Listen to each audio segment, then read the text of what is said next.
We're in Siberia. It's so cold here that freezing gusts of wind are burning your face.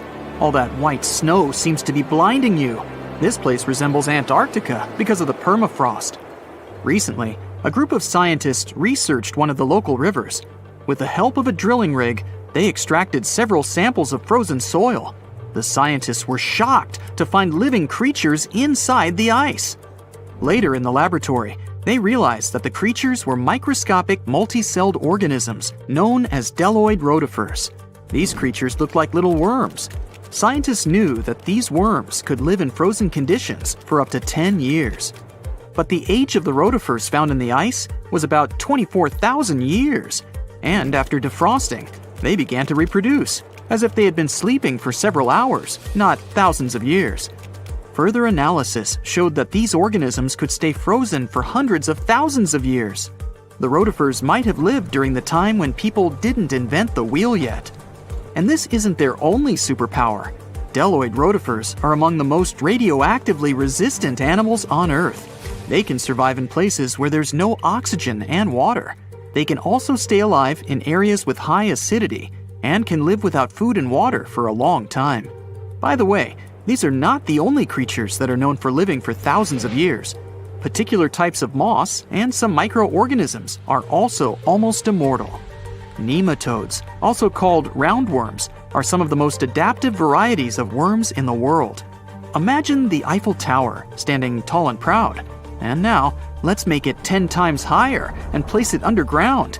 Exactly at this depth, many thousands of feet under the surface, scientists discovered these creatures. There's no sunlight and almost no air in this place. And since it's much closer to Earth's core than the surface of our planet, the temperature here is higher than in the middle of the hottest desert. Millions of tons of soil above create insane pressure.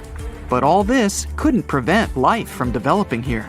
When roundworms run out of air, food, or when the temperature becomes too high, they get into a unique state of stasis, or deep hibernation.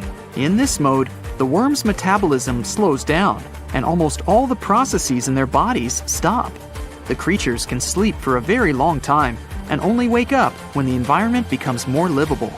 By the way, you don't have to go so deep underground to find these creatures. Nematodes are found all over the world. They can live in hot springs, deserts, high in the mountains, among the harsh ices of Antarctica, or inside animals and humans. Our next invulnerable creatures are tardigrades, also known as water bears. These are microscopic 8-legged invertebrates closely related to arthropods. It's impossible to see them with the unaided eye. But a conventional microscope will allow you to see tardigrades in detail. They look like minuscule bears. They're called water bears because they need a thin layer of water around their bodies at all times. It's necessary to prevent dehydration. Tardigrades have been found in all kinds of environments, from ocean depths to sand dunes. They're incredibly robust thanks to their unique organism structure. Yeah, they look soft, but their body is covered with a tough cuticle. This coating resembles the exoskeletons of grasshoppers, mantises, and many other insects. Water bears shed their old layer of the cuticle when they need to grow. Each of their 8 legs has 4 to 6 claws, which helps them cling to any surface. The bears can survive at a temperature that's almost 3 times as cold as the temperature in the ice of Antarctica. Heat doesn't harm them either. They have been proved to survive at the temperature that makes water boil. Also, water bears are not afraid of radiation and high pressure. In the depths of the ocean, pressure can destroy alloys of the strongest metals, but these creatures can withstand pressures 6 times greater. But the coolest thing is that they can live in the vacuum of space. Our planet has a magnetic field. This is a shield that protects us from solar radiation. Tardigrades don't need this protection. They can go into near-Earth orbit and come back unharmed, all thanks to a protein protecting their DNA from ionizing radiation. Like other immortal organisms, water bears can fall into a state of cryptobiosis. Tardigrades pull their head and legs inside their bodies and fall asleep. If the surrounding conditions suggest freezing, drying out, or experiencing a lack of oxygen, they will remain in this barrel form until the situation improves. So those are microscopic organisms and microbes that can only be seen through a microscope. But how about something bigger? Meet ironclad beetles. They live in the southwestern US and Mexico. These insects can not survive high temperatures, live without oxygen, or in conditions of increased radiation. But their shells are so tough that they can only be pierced with a drill or hammer. Their durable exoskeletons are made of a special substance, chitin. It can also be found in the armor of crabs or shrimp. And still, the chitin of the ironclad beetle is so durable that it allows this creature to withstand the impact of a car moving at high speed. In times of danger, they can hide their whiskers and strong legs in special recesses in their shell. Other animals can't bite through the armor, so they spit the beetle out and leave to look for lunch somewhere else. As soon as the danger disappears, the bug stretches out its legs again and goes about its business. Also, the armor saves the beetles from dehydration, which is very useful in hot areas of Mexico and the southwestern US. Inside the exoskeleton, they can store moisture. In other words, these bugs can absorb water whenever they find it and transport this liquid inside themselves. The next creatures are incredibly fragile, but they know how to survive in places where almost no other animals can live. We're going to the southeast of Romania, near the Black Sea. Here, on a desolate wide plain, you can notice a pit. This is a mine leading deep underground. The air on the surface of our planet usually contains around 20% oxygen, but in the mine, it's only 10%. Inside the cave, the air also has an increased content of hydrogen sulfide and carbon dioxide. People can't breathe there without an oxygen tank. We can probably say that the water and air there are poisoned. Almost no animals would be able to survive here. Still, 48 species of living organisms have been found in this cave. 33 of them are newly discovered species. And they aren't the only microbes or bacteria that can't be seen without a microscope. Something bigger lives here. Strange white snails crawl over the walls of the mines. Transparent shrimp and a bunch of unknown kind of leeches swim in the water. White centipedes with huge whiskers and creepy white spiders run on the ground. And they all have been growing here for almost 5 million years. You might notice a water scorpion and another unidentified species of this animal. It doesn't look like its relatives living in hot sands or tropical forests. No living creature here looks ordinary at all. All animals are either white or transparent. They have no eyes, but are equipped with long paws and antennae whiskers that help them navigate in this dark space. The deeper you go into the cave, the less oxygen the air contains. But the number of living organisms is increasing. The air is filled with methane and carbon dioxide. All the inhabitants of this cave have never seen the light of the sun and have never gone out of the darkness. It seems impossible to survive in such conditions where plants don't produce oxygen. The answer to the question of their survival is hidden in a small lake. The surface of the water is covered with strange foam. If you look closely, you can see that this white substance is alive. It resembles soft, wet paper that is easy to tear. The thing is billions of living organisms, bacteria called autotrophs. There's much more carbon dioxide in the cave than there is outside, and these bacteria, like plants, absorb it. But they don't do this with the help of photosynthesis, which means they don't need sunlight. They use water for chemosynthesis. What these bacteria secrete is food for other bacteria, and these other bacteria are food for bigger creatures. A unique food cycle that you can't find anywhere else on the planet only exists here.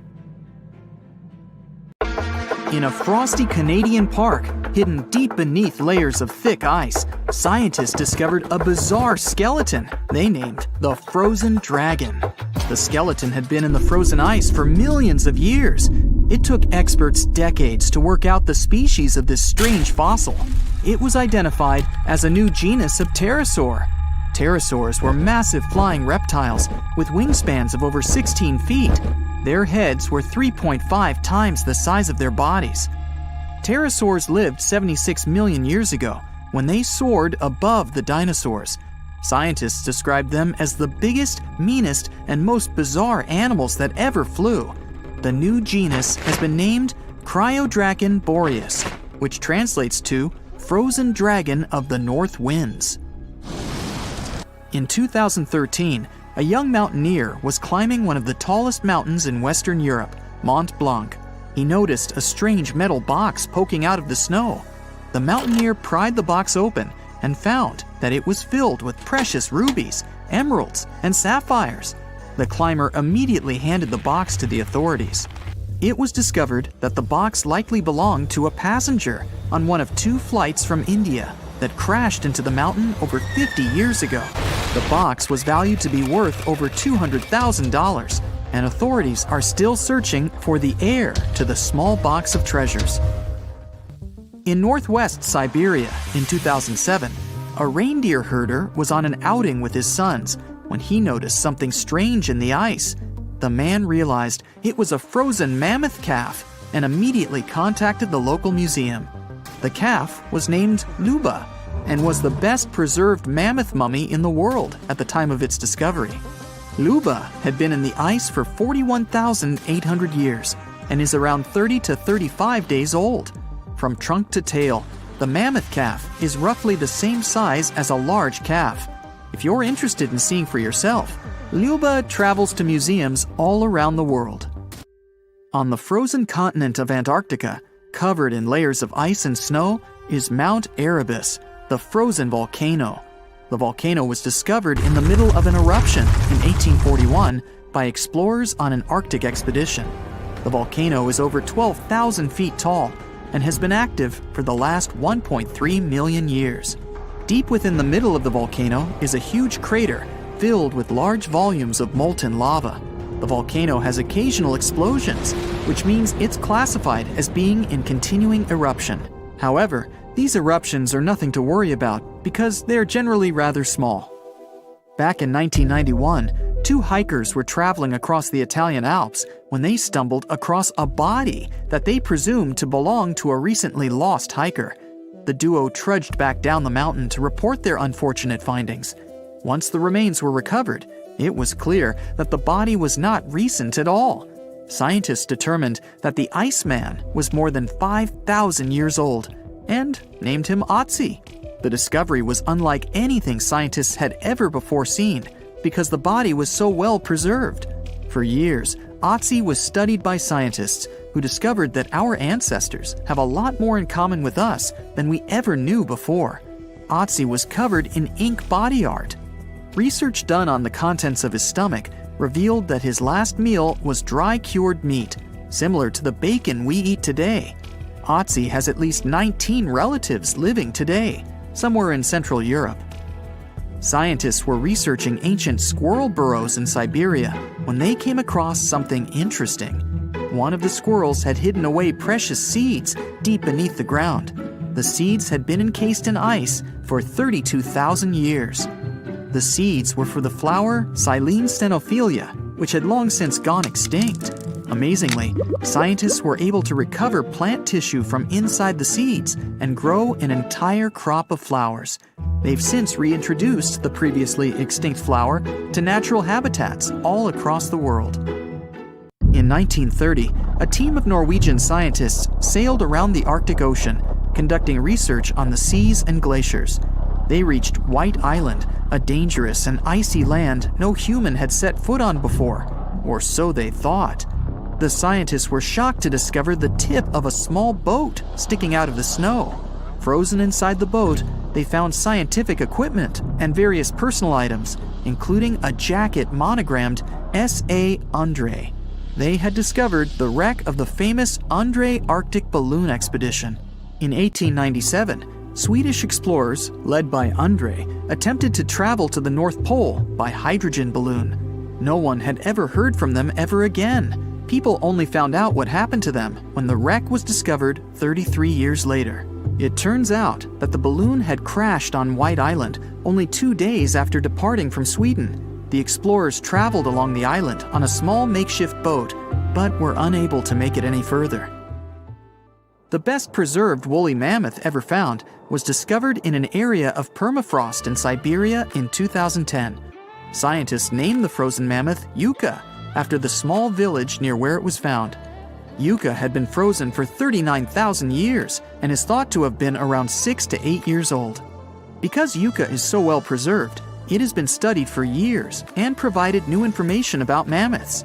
In 2019, scientists reported that they were able to activate cells taken from Yucca's tissue. Maybe one day we'll have woolly mammoths roaming the land. From looking at pictures and videos of Antarctica, the continent appears to be freezing cold, covered in snow, and flat, except for a few small hills. Scientists believe that too.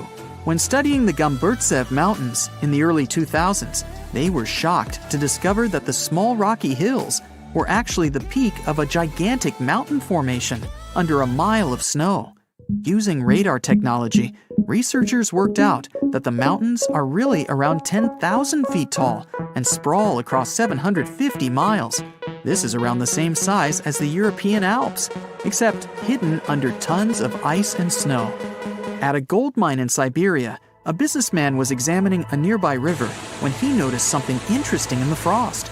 It was a small woolly rhino calf that was later named Sasha. The woolly rhino has been extinct for 15,000 years. It's thought that Sasha could have been frozen in the ice for up to 39,000 years. Sasha is unique because it's the only full-body woolly rhino to have ever been discovered. Glaciers around the northern Italian town of Pelo have begun to melt. Artifacts from decades and even centuries ago have been discovered pouring out of the ice. Personal belongings from soldiers have been found, things like diaries, photographs, and even love letters. Historians have even uncovered an entire cabin preserved beneath the ice. The cabin was filled with hard metal helmets and clothes. In 1845, Sir John Franklin embarked on an ill-fated expedition to the North Pole. The crew traveled on two ships, HMS Erebus and the ironically named HMS Terror. The expedition met with disaster, and both ships were lost to the icy waters. In 2016, the HMS Terror was discovered by a team of researchers. Despite being lost for 170 years, the freezing cold waters had maintained the ship in pristine condition. Scientists described the ship as frozen in time. Dinner plates and glasses were still on shelves, beds and desks were still in order, and even the passengers' luggage appeared to be in good condition. The HMS Erebus was also discovered nearby, but due to changing water conditions, the ship wasn't in great shape. The glacial ice surrounding a mountain passageway in Norway that was notoriously used by the Vikings has revealed hundreds of ancient artifacts. One of these artifacts was a giant unopened wooden box that was welded together. Researchers were beside themselves with anticipation, waiting to open this box. They believed it would be filled with Viking treasures or artifacts that would give us an insight into ancient society. When they opened the box, all that was inside was a plain old beeswax candle. It turns out that this box wasn't actually as old as they thought it was. By analyzing the candle, they discovered that the box dates back to the 17th century. The age of the Vikings had ended by the 11th century. It's likely that the candle box belonged to a farmer who was shipping it from his summer farm to his winter farm to light up the long nights. So what comes to your mind when you hear the word Antarctica? Most likely, cold, snow, ice, and penguins. Yet, this is one of the least explored regions in the world that hides many strange and unique things. Check them out. You don't have to go to Antarctica to see this weird thing. All you need to do is open Google Earth and move to one of the southernmost islands of Antarctica, King George Island. Recently, internet users have noticed a large and pretty strange cave entrance there. Where does this wide, dark passage lead? People started making suggestions. It's the entrance to a secret base or some laboratory. This is the part of the spaceship that crashed there thousands of years ago. This is the door to the ancient city of Antarctica.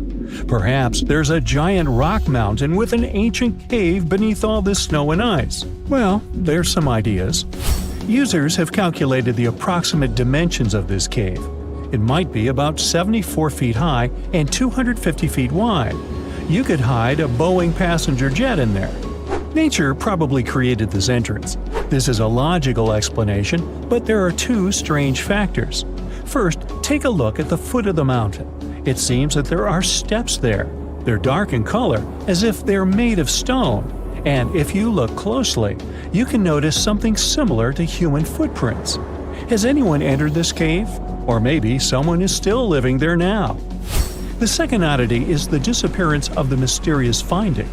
For the first time, people noticed it in a Google Maps snap in 2007. Then the entrance disappeared. Then it reappeared a few years later. After that, it vanished. And in 2022, people saw it again. Perhaps old snow melts, a new layer falls, and then the wind blows it away and the cycle repeats. But the alleged steps leading deep into the cave make one doubt the natural origin of this tunnel. You can easily find the coordinates on the internet and visit the cave via Google Earth. You might see something there and tell the world. There's another strange thing people discovered with the help of Google Earth. In 2020, one user found a strange object that looked like a giant ship 100 miles off the coast of Antarctica. It was covered with ice and snow and lying on its side. It looked like a cruise ship. You could notice the windows, the deck, and the bridge. But not all people agreed with this. Some claimed it was a spaceship. Others said it was some kind of secret building. The user who first noticed the ship stated that its size was about 400 feet, which is the perfect length for a passenger vessel. But what is this ship doing in such a remote place in the middle of a glacier? How did it get here? Who was its captain? No one has found the answers to these questions yet. In 2016, people using Google Earth discovered a photo of an unknown sea monster floating off the coast of Antarctica. This creature resembled a giant squid with a length of about 200 feet. This is slightly shorter than 3 train cars. Just imagine this kraken swimming in Antarctica's dark, icy waters and dragging to the bottom everything it meets on its way. Maybe it's the great and terrible Chulu, or one of its offspring. You will quickly notice this blood-red waterfall among Antarctica's endless, dazzling white landscapes.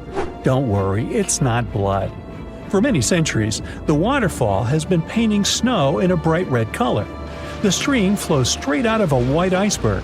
Let's look inside and find out what's happening there. Millions of years ago, there was a small crystal-clear pond, but then a glacier formed around it. A thick layer of ice and snow blocks sunlight, heat, and oxygen access. For millennia, the reservoir remained in this cold vacuum. But at one point, the water made a hole in the icy wall and broke out. When this salty water comes into contact with oxygen, it immediately turns scarlet or rusty. Antarctica is the only place where you can find such a unique natural phenomenon. One of the driest places on Earth is located in Antarctica. It's one of the most lifeless deserts in the world, the McMurdo Dry Valleys. In this desert, you won't see the scorching sun, hot sand, and cacti. A desert means a place with a lack of precipitation and life. The McMurdo Dry Valleys meet these parameters, but this place is also unique for Antarctica, since you won't find glaciers there. Despite the frost, ice can't form in the desert because it hasn't rained for millions of years there. It also never snows. A strong wind coming from the mountains reaches speeds up to 200 miles per hour. It would be difficult for you to stay on your feet there. The wind is filled with moisture. It heats up and evaporates all the liquid and snow in the desert because of its high speed. Only dry air reaches the ground. But you can find several lakes there. They don't freeze, only thanks to the high concentration of salt. The water is so salty that large life forms can't develop there. But scientists have found microscopic organisms near the lakes. 20 million years ago, Antarctica was filled with swamps and trees and swarming with insects and animals. But now, it resembles the surface of Mars, literally. Scientists and astronauts are exploring such regions as the McMurdo Dry Valleys, since the natural conditions there are similar to those on the Red Planet. So, before you go to Mars, you can practice living in similar places on Earth. Also, scientists discovered an underwater world in the Antarctic filled with hundreds of amphipods, crustacean animals similar to shrimp. Wait a minute, it happened in the Antarctic? But the McMurdo Dry Valleys are located in Antarctica. Well, the words are very similar, but what is the difference? Oh, and don't forget the Arctic. The Antarctic is the region in the southernmost part of Earth that houses the continent of Antarctica, and the Arctic is another land altogether. They have the same natural conditions, frost, ice, and snow, but they're located in different parts of the planet. The Arctic is at the North Pole, Antarctica is at the South Pole. Now, back to the discovery. Scientists put forward theories that the ice of the Antarctic hides a vast network of freshwater rivers and lakes.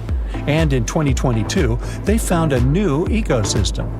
Researchers explored the Antarctic Ross Ice Shelf and its underwater rivers. This is a massive piece of ice floating in the ocean.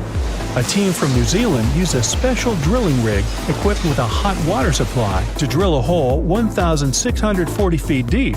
That's more than the height of the Empire State Building. Then, they lowered some video cameras and saw thousands of crustaceans swimming in different directions. So it seems they're very unorganized. In the waters of the Antarctic, you can also meet some of the scariest creatures on the planet. These are sea spiders. They got this name because they resemble land spiders, but they're actually a species of marine arthropods. And unlike land spiders, those in the ocean are much larger. They look like 8 strong legs without a body. One such spider can be a dinner plate in width. Some of them have no eyes and have proboscises instead of jaws. Sea spiders are poorly studied because they live in deep, cold waters. Antarctica hides many little-known animals. There are long tunnels in its glaciers leading to scary darkness. On this cold continent, people have found the remains of giant dinosaurs and other ancient creatures, such as the ancestors of modern ducks. Many underground rivers and lakes hide unexplored wildlife. Even the ice here can be weird. Take a look at these striped icebergs. They have blue, black, green, and turquoise shapes. The color depends on the conditions of the water during freezing. For example, green lines appear because of algae, blue ones form when the water freezes too quickly. Okay, I'm freezing. Time to go thaw somewhere warmer. Hawaii. Yeah. So, there's a mysterious doorway in the middle of Antarctica. Some people think it's Bigfoot's vacation home, or a shuttlecraft from Star Trek, or maybe a door to Agartha, a mythical kingdom some people believe is located in the center of the Earth. Well, the scientists debunked all these poetic theories and explained that what looks like a mysterious doorway is located in an area of fast sea ice. It's offshore of the coast and is full of little islands with shallow water around them. When ice flows around hard rocks hidden underneath, it can create patterns that look odd but are totally normal. In this spot, the ice is thin, so the rocks underneath have a big effect on how the ice moves. The cold winds in Antarctica also shape the ice and snow and make it look like they're lines and shapes. So, the mysterious doorway is just a rocky ridge poking out because the ice has melted a little. The top of the doorway is the tip of the rock, and the sides are snowy trails left by strong winds blowing in the same direction. It's essentially an iceberg that got stranded and is melting in one place. One YouTuber found another out-of-place mysterious object more than 150 miles off the shore of Antarctica, a 400-foot-long ice ship. The internet went wild with theories like that the ship must have ended up there right from the Bermuda Triangle. But there was no scientific proof that it was a ship and not just a large chunk of ice. And once some other internet users revisited the place, they noticed the ice melted in the summer and the hypothetical ship was gone. Another mysterious Google Maps find in Antarctica was a pyramid. And before you make up an exciting theory about how the ancient Egyptians built a secret base here, I have to tell you it turned out to be just a mountain. It's part of the tallest mountain range in Antarctica that stretches for almost 250 miles. It's not the first pyramid on this continent, as explorers from the British Antarctic Expedition found another unusually shaped mountain and nicknamed it the Pyramid. But this one didn't even have a pyramid shape. Here's one Antarctic find that definitely won't disappoint you: a giant ice shelf that reminded scientists of the Grand Canyon. A special submarine robot named RAN covered over 600 miles under the thick ice and brought back some amazing footage of icy mountains, valleys, flat plateaus, and swirly patterns made entirely of ice.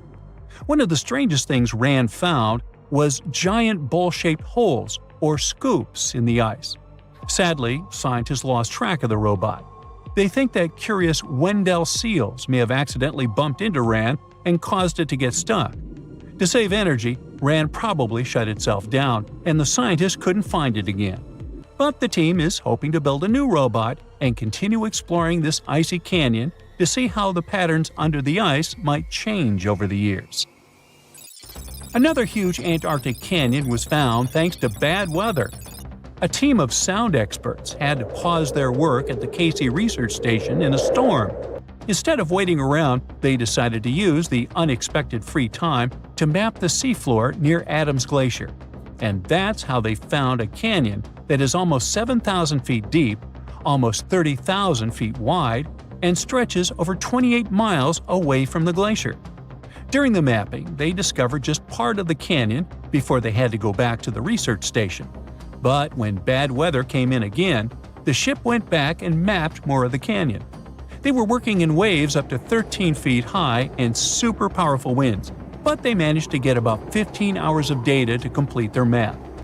On the way back to Australia, they stopped one last time, and now they've got a full picture of the canyon. Studying it is helping scientists learn more about the history of glaciers and the interaction between the Antarctic ice sheet and the ocean. Now, there's a frozen lake in Antarctica called Lake Enigma. For a long time, people thought the lake was completely frozen solid. But during one expedition, researchers found that under the thick ice, there was a layer of liquid water about 40 feet deep. To learn more, they drilled through the ice and sent down a camera to explore what was hiding in the lake's depths. The lake's water, which they think comes from the nearby Amorphous Glacier through a secret underground pathway, was filled with strange microbial life. These tiny microbes lived in mats that covered the lake bed. Some of the mats were thin and spiky, and others looked like crumpled carpets, or even small tree-like shapes that grew up to 16 inches. Many of the microbes could make their own food through photosynthesis, just like plants do, and it gave the lake a high amount of oxygen. One of the coolest discoveries was a type of microbe which usually lives in low-oxygen places. Lake Enigma might be similar to environments on icy moons like Europa or Enceladus, so it could mean that these moons also have hidden water under their ice and possibly microbial life too. One more mind-boggling discovery from Antarctica is tiny pieces of amber in mudstone, found here for the very first time. It took scientists years of studying incredibly well-preserved fossilized roots, pollen, and spores that they found back in 2017. Amber proves that resin-producing trees once grew in Antarctica, part of a lush rainforest that existed near the South Pole during the mid-Cretaceous period. Back then, disclaimer, I wasn't around then, the trees would have had to survive through months of darkness during the long Antarctic winters. Scientists believe they adapted by going dormant for a long time. The amber pieces the scientists found are tiny, but they are beautiful shades of yellow and orange with bumpy surfaces that show how the resin flowed out of the trees. This resin likely leaked out to protect the trees from insects. It was preserved because water quickly covered it and kept it safe from sunlight and air. A scientist was browsing through satellite images for brown trails of penguin waste and found 4 new colonies of emperor penguins at the base of the globe. These new colonies likely have been around for years, though 3 of them are rather small, with fewer than 1,000 breeding penguins each. One of the new colonies was found close to a place called the Lazarev Ice Shelf, where there used to be a larger penguin colony. They thought this colony went extinct in 2019, but it seems the penguins have just moved a bit because of changing sea ice conditions. So studying them can help us learn more about how emperor penguins adapt to changes in the environment. Now, there used to be a giant river system in Antarctica 40 million years ago. Researchers found proof of it after studying soft sediments and hard rocks from the frozen seabed. They looked at tiny bits of radioactive elements, like uranium and lead, and learned that the deeper dirt came from the time of dinosaurs. The dirt closer to the surface was younger and had an interesting pattern, like the kind you see in river deltas today, such as in the Mississippi River or Rio Grande. Scientists found tiny signs of life in the sand. The river that once flowed here started in the Trans-Antarctic Mountains and traveled 930 miles before it reached the sea. Researchers kept studying newer layers of dirt from about 20 million years ago. They hope this will help them predict what the Earth's weather patterns might be like in the future. Welcome to one of the most mysterious and unexplored places on Earth. But what's so special about that? It's just some icy peaks and the endless snowy expanse of Antarctica. Yeah, that's right. But there's still a planetary scale mystery here. No matter how hard you try, you won't see a hidden mountain range, giant, unexplored land where no human has ever set foot. And it lies under another layer of mountains. It's like a nesting doll, but the size of a continent. These mountains hide Antarctica secrets, and these secrets can tell us something awesome about the ancient history of our planet. This gigantic unexplored territory in Antarctica is called the Gambritsev Subglacial Mountains. And the layer of ice above keeps this place untouched by nature and people. It's like a land inside another land, and it hides more than just mountains. There are valleys, hills, and plains. The whole area is similar to the European Alps, but unfortunately, we can't enjoy the view. Those mountains were first discovered in 1958 using seismological instruments. More than half a century has passed since then, and this place still remains one of the most poorly studied tectonic objects on Earth. Why? Because it's ice. A lot of ice. Who knows? Maybe there are some unknown ancient artifacts lying there. What if they're hiding a secret city or spaceships? It's unlikely, of course, but it would still be interesting to look there. Think about it. Hundreds or even thousands of miles of land that have remained unchanged for hundreds of millions of years. Even if no new species of animals or remains of an ancient civilization are there, this place still has a history. The history of the formation of continents on our planet. And scientists have already figured out some of this story. The mountains buried in Antarctica were originally like ordinary mountains, but as a result of a planetary scale event, they just… Wait a minute. Have you ever wondered how mountain ranges are formed? We see them in real life, in movies, in photos on the internet. We climb them. But how did they appear? Mountains have not always existed on the planet in this form. They appeared as a result of a large-scale collision of tectonic plates. Two giant solid chunks of ground are moving toward each other, then crash, and boom! Millions of tons of the Earth's crust pile on top of each other, mix, and form ledges and gorges. And all this can last for millions of years. Yes, it's a disaster, but it's very slow. Some tectonic plates are still colliding. For example, the Himalayas continue to grow because the Indian and Eurasian plates are still ramming into each other. And this process began about 50 million years ago. The Gambritsev Mountains under ice experienced a similar event, only much earlier. An article in the journal Earth and Planetary Science Letters says that they appeared during the formation of the supercontinent Gondwana. Two giant pieces of land were separated by a boundless ocean. But then, about 700 million years ago, they collided and formed Gondwana. This supercontinent included the territories of modern Africa, South America, Australia, India, and Antarctica. The giant pieces crashed into each other and released a stream of hot, partially molten rock. This mess grew bigger and bigger, forming mountains. The temperature of those mountains grew, their mass increased, and at some point, Gondwana became unstable. The supercontinent began to collapse under its own weight. The hot rocks below the surface began to flow sideways as a result of a process called gravitational spreading. Take toothpaste and start squeezing it out of the tube. Approximately the same thing happened with billions of tons of red-hot rock. Ancient mountains in Antarctica appeared right during this catastrophic event. You've just watched a visual simulation of global events that took place hundreds of millions of years ago. It looks cool, but how did scientists figure it out? How did they see this planetary scale destruction? If the Gambritsev Mountains under ice is one of the most unexplored places in the world, then how could people find out its origin? The answer is simple.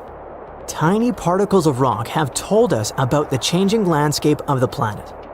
These are zircons, but scientists also call them time capsules.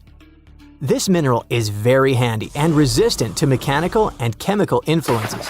It's difficult to crush, it doesn't get affected by erosion, and it doesn't dissolve in water. And there's uranium inside it. This chemical element shows scientists the age of the rock. The fact is that uranium always decays into lead at the same rate. Scientists look at the ratio of uranium and lead and determine the age of minerals with great accuracy. Okay, this sounds a bit complicated. Here's a simple example. Imagine that each mountain belt is a clock that starts ticking at the moment of its formation. That is, after the collision of tectonic plates. After the rock forms, uranium begins its slow decay. The more time passes, the more uranium turns into lead. The rate of this decay is always the same. This decay can last for billions of years. The less uranium is in zircons and the more lead, the older the rock is. And this is how it happens in practice. Geologists take several rock samples. In a lab, they crush it to extract crystalline zircons. Geologists then dissolve the particles in acid to separate uranium from lead. Then they use a special device, a mass spectrometer that accelerates atoms and sorts them by mass. This is a rather complicated process, but the bottom line is that this device shows scientists the amount of uranium and lead. They look at the ratios of these two elements and calculate the age of the rock. Geologists took zircons from sandstones near the Gambritsev Mountains, studied those particles, looked at the level of uranium, and calculated the chronology of mountain formation. Then they compared the data obtained with the history of our planet and realized that the mountains buried in Antarctica appeared during the formation of the supercontinent Gondwana. But how did they find out that the supercontinent included Australia, India, and Africa? Zirconia from those Antarctic rocks turned out to be very similar to zirconium from those countries. That is, a long time ago, these three continents were together. So, the Gambritsev Mountains began to grow about 650 million years ago. About 580 million years ago, they reached the height of the Himalayas, and 80 million years later, they experienced the melting of the Earth's crust. And while most of the mountain ranges on the planet were changing and collapsing, the Gambritsev Mountains under ice remained untouched.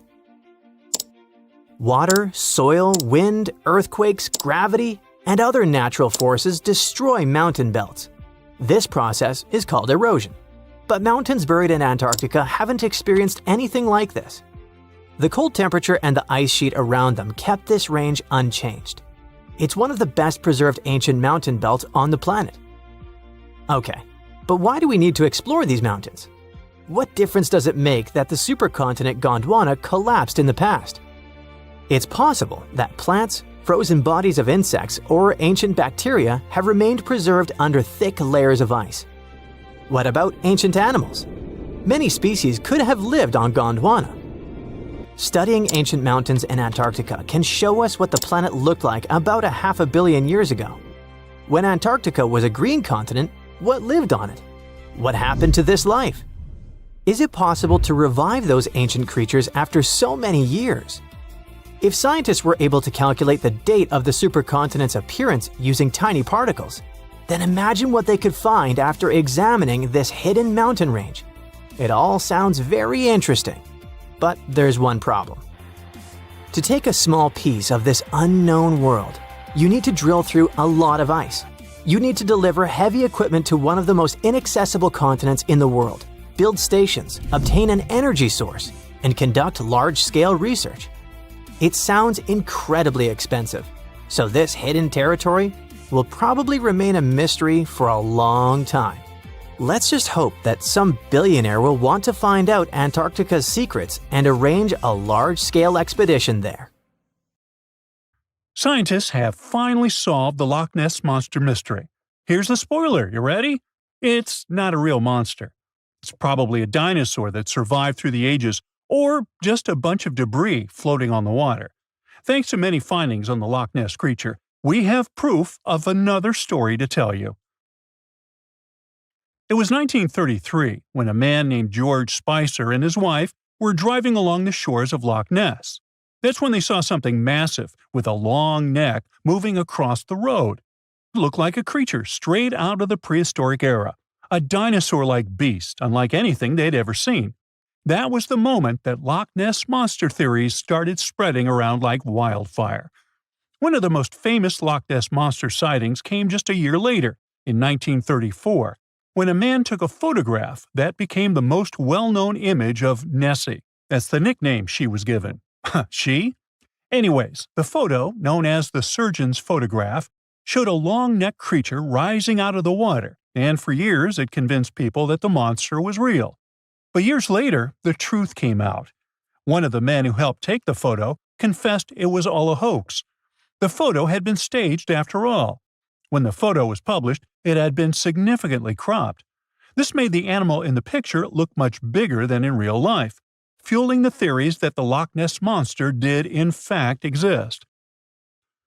In the 1960s, one of the first big scientific attempts to investigate the mystery of the Loch Ness Monster happened. A research team took sonar equipment to the lake and spent hours scanning the waters in search of evidence of large creatures. What they found was puzzling. They recorded several objects moving deep in the loch, or lake, with no clear explanation as to what it was.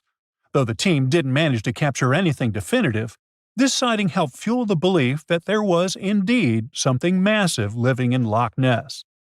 After that, research about the mystery of the Loch Ness Monster kept popping up.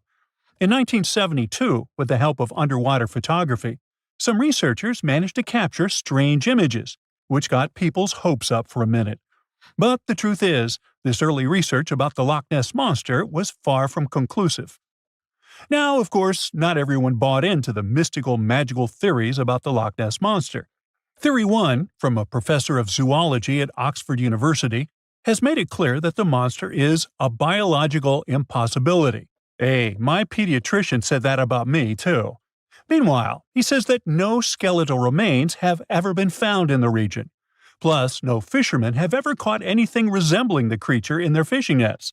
For him, this works as proof that it simply can't be real. When it comes to the famous photos of the Loch Ness Monster as evidence, well, that's pretty simple.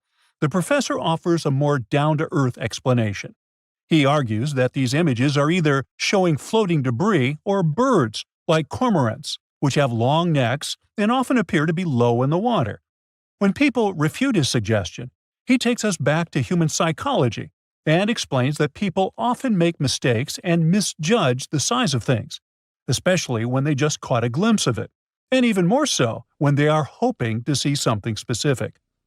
Now, many of those alleged photos depict an animal with a long neck and a small head, which has led some to believe that what they're seeing is a plesiosaur, a giant marine reptile that lived 215 million years ago and disappeared with the dinosaurs. The idea of a plesiosaur surviving all these years is a theory that's been around since the first sightings of the creature. But this researcher isn't buying it.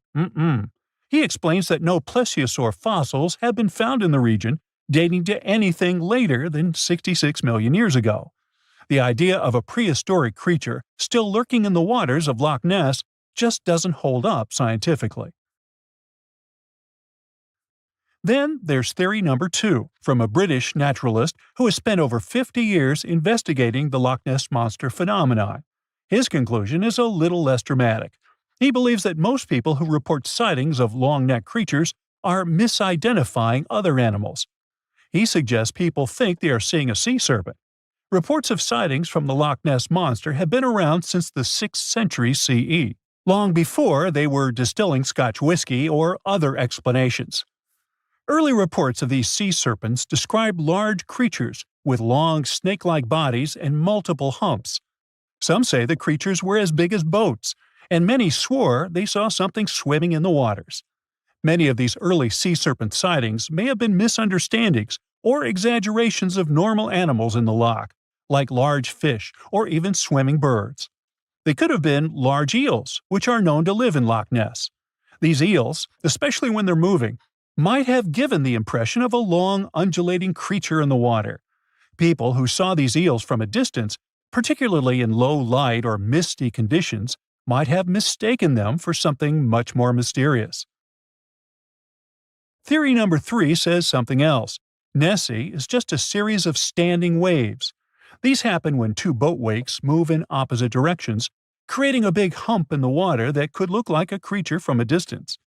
Loch Ness enthusiasts even showed how it works, with footage from Fort Augustus, where a river meets Loch Ness. These enthusiasts had big plans to use drones with infrared cameras and special underwater microphones to search the loch.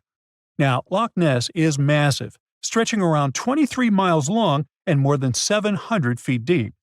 So, they thought they needed drones and infrared cameras to put an end to this discussion. But despite everything, they haven't found Nessie. But it's not only the Loch Ness Monster that lacks scientific explanation. There have also been scores of sightings of Yetis and Sasquatches that no one can really explain. Folks have made movies, dreaming of finding the truth about these creatures. But, according to recent research and evidence, it looks unlikely that we'll ever find definitive evidence of their existence. Science says they can explain Sasquatch sightings, and this is how. Biologists who study wildlife using camera traps, which are set up in remote areas to capture images of passing animals, have long attempted to find elusive species. These cameras detect movement and snap pictures, providing invaluable data on the biodiversity of different ecosystems. As camera traps collect more photos over time, the number of species recorded grows. However, after a while, the number plateaus, suggesting that no new species are being detected. While it's impossible to claim 100% certainty, researchers say that after significant camera deployment, it's safe to say the likelihood of discovering new species, especially large ones like Bigfoot or the Yeti, drops significantly. Camera trap studies have been running for years in regions where these creatures are rumored to live, but so far, no conclusive evidence has surfaced. Instead, the supposed proof of Bigfoot or the Yeti often comes from blurry photos or shaky videos taken by individuals who claim to have encountered them. The scientific understanding of biology also makes the existence of Bigfoot highly unlikely. Often described as a great ape, Bigfoot would have had to evolve in North America. However, great apes evolved in Africa, and the only great ape to make it to the Americas is Homo sapiens, whose ancestors crossed the Bering Strait only about 16,000 years ago. This is far too short a time for a new species like Bigfoot to have evolved. While it may be disappointing for these mysterious creature enthusiasts, the scientific evidence points firmly toward the conclusion that creatures like Bigfoot and the Yeti are more fantasy than reality. After decades of extensive scientific research, it's safe to say that yes, science has solved the mystery of the Loch Ness Monster, and it's pure fiction. So, what do you think? Scientists make discoveries that change the world, but even they can face mysteries. Here are 10 things that have baffled scientists. Imagine that you constantly hear a low-frequency hum, and no one can trace its source. Roughly 4% of the world's population hears the hum. It's a geography-free sound. People all around the world hear it, so the name varies from Tao's hum to Auckland hum, depending on the region where it gets generated. The sound is just on the threshold of human hearing. People hear it less when they're outside, and it gets louder indoors, especially at night. What's even scarier is that you cannot unhear it once you've heard it. Some folks say it started in London around the time of Charles Dickens, who wrote A Christmas Carol, and the low-frequency sound actually comes from the humbug. Or not. Actually, the earliest cases were recorded in Bristol, UK, dating back to the mid-1970s. Scientists have various theories about where the hum comes from and why only some people can hear it, yet they don't have a clear answer. It could occur when ocean waves move along the ocean floor. They shake the Earth when they collide with continental shelves. Or this might be happening because of volcanic eruptions and earthquakes. Oh, and how about ultra-low frequency radio signals used to communicate with submarines or even 5G? Upsweep is another type of unidentified sound. It was discovered in 1991 in the Pacific Ocean. The sound is high enough to be recorded throughout the ocean. Scientists theorize that the sound could be related to underwater volcanic activity. Interestingly, the volume of the sound has been diminishing compared to its volume when it was first discovered, yet it still can be detected. Plus, it's seasonal. It reaches its highest volume in spring and fall. Is it related to seasonal changes? No one really knows for sure. The next mysterious thing is a cone-shaped monument found in the Sea of Galilee in Israel. This monument was discovered accidentally by sonar scanning in 2003, but the findings were published only in 2013. The monument weighs 60,000 tons. It was once submerged by rising waters. Archaeologists say the monument is enigmatic because they can't figure out where it's from. They don't know what it's connected to or its function. So this big and unusual thing remains a mystery. Now let's move to Göbekli Tepe, Turkey. This place offers you one of the most archaeologically significant sites in the world. Why is it important? Well, it has massive carved stones about 11,000 years old. To put it in perspective, they're 6,000 years older than Stonehenge. Ancient people placed these stones before they began farming or crafting metal tools or pottery. So the existence of this place goes against the chronology of civilization we're familiar with, where people farmed first and built second. Apparently, it wasn't like that. In any case, a good question is, what was the purpose of this site? Was it built to worship some spirits? Yep, archaeologists believe it might be the world's oldest temple. Okay, say this with me. Paleodictyon notusum. Yeah, I know it sounds like a chemical formula. This is a living fossil found deep down on the ocean floor. A creature makes these hexagonal burrows, that for sure. Yet scientists can't identify the artists. Now, what do I mean by living fossil? Well, Paleodictyon notusum is a creature believed to produce a burrow nearly identical to Paleodictyon fossils. Is it a worm-like animal that made them? Scientists don't know. One thing is clear, this isn't some random stuff created by geological forces. Now speaking of fossils, take a look at this giant one. Its informal name is Godzilius. It was discovered in 2011 by an amateur paleontologist. This is a scientist who studies the history of life on Earth by analyzing fossil records. Anyway, back to Godzilius. It's almost 7 feet in length and 9 feet tall if you were to measure it upright. This fossil is 450 million years old, coming from the time when Cincinnati was underwater. It might be a fossilized algae mat, but some scientists have different opinions. This is a massive tunnel found in South America. The tunnel is at least 8,000 to 10,000 years old. At first, researchers discovered a couple of colossal burrows. They were enormous and neatly constructed. Geologists were amazed, saying they had never seen such structures before.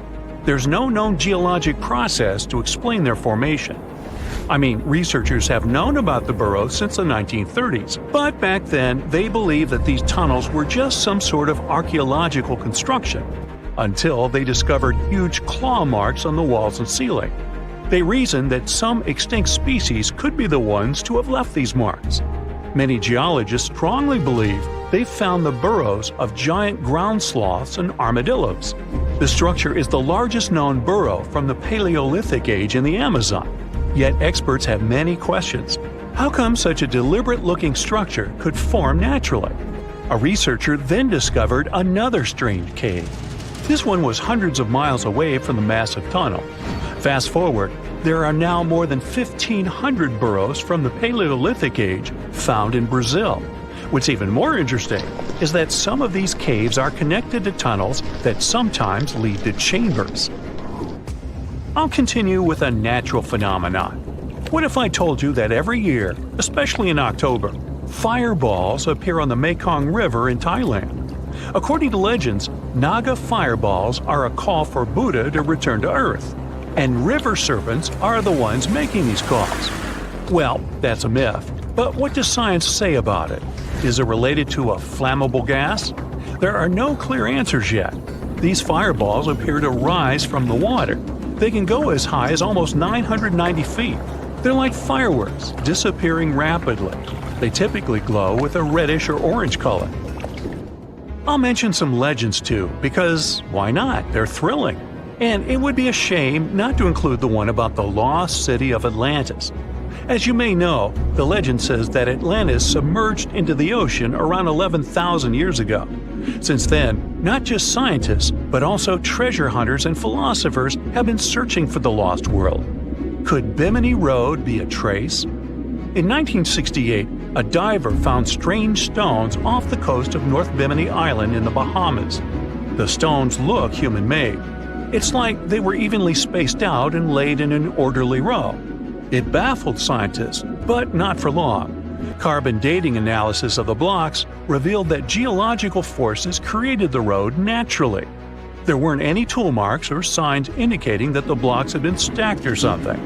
The research is continuing, but yeah, scientists generally believe that the rocks were created by erosion. Well, I guess the time of Atlantis hasn't come yet. Okay, picture this. You're wandering on the beach, and you see dozens of octopuses walking past. In 2017, a group of people from Wales witnessed exactly this. Why did these creatures come out of the ocean? No one knows the answer. The group reported that they had seen 20 to 30 octopi crawling on the sand. The people looked for some signs of injury, but found nothing. They said that they had carried the animals back to the ocean. Interestingly, these creatures kept crawling onto the shore when people were asleep. Experts say that it's hard to be sure of the reason that pushed the animals to the beach without conducting a physical examination.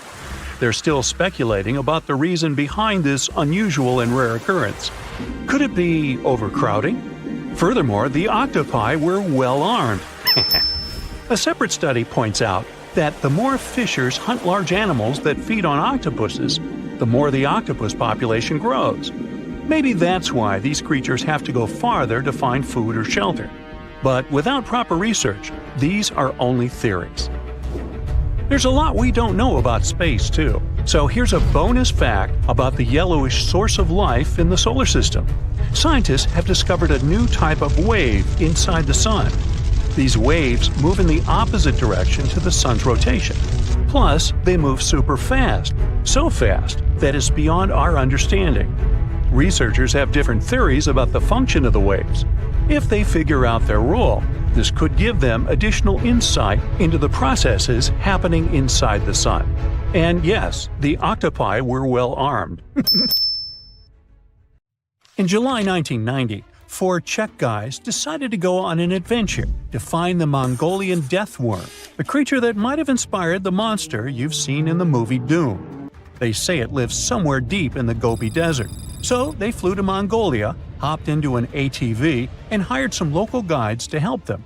All that to meet a creature that is up to 6 feet long, can spit acid that could melt anything, and is capable of shooting electricity at those it doesn't like.